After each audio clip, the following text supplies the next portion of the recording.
You spend years building a life with someone, thinking you're laying down a foundation of love. But sometimes you wake up and realize you're the only one living in that house.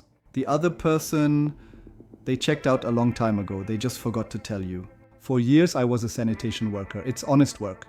You come home knowing you've done something real. That's all I ever wanted. Something real. And for a while I had it with Rachel. She was smart, sharp, had a fire in her that drew me in. We got married in a small chapel. No frills, it was ours.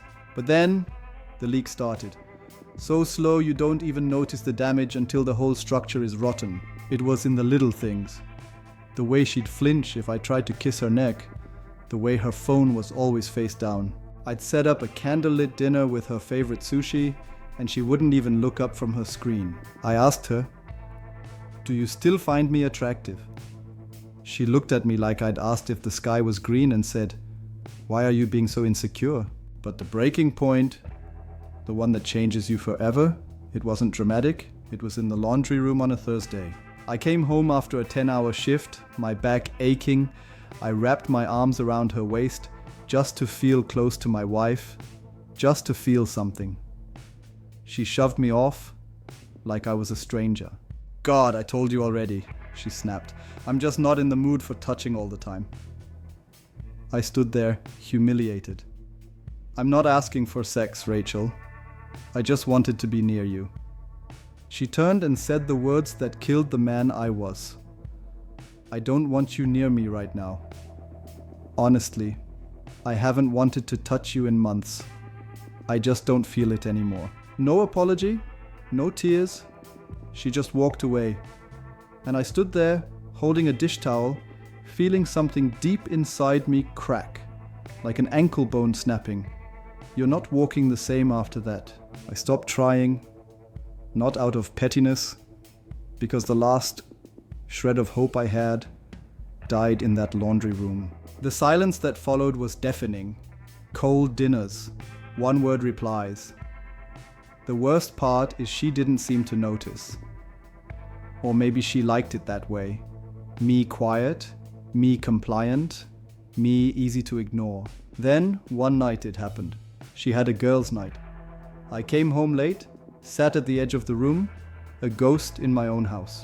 Her friend Sophie was there.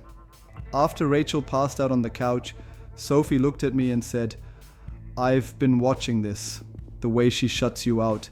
She laughs about it, Colin." My chest tightened. Someone saw it. Someone saw me. Sophie stepped closer. "She doesn't see you," she whispered. "But I do. You're solid. You show up. You try." And then she said the words I'd been starving to hear.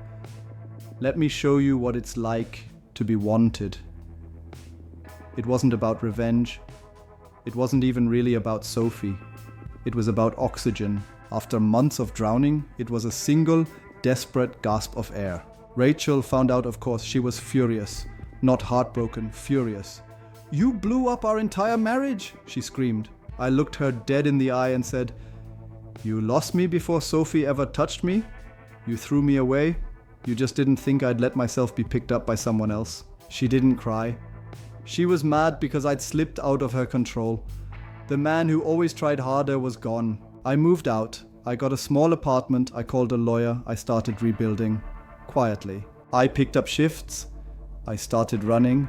I lost weight. People at work said I looked different, lighter. She showed up at my new place months later with a bottle of wine and a fake smile. "I miss how safe I felt with you," she said. I stepped outside and closed the door behind me. "You didn't miss me," I told her. "You missed control. You missed knowing someone would always be there, no matter how little you gave them." She stood there, frozen. I turned, walked back inside and shut the door. Not a slam. Just a quiet, final click. That's how you win.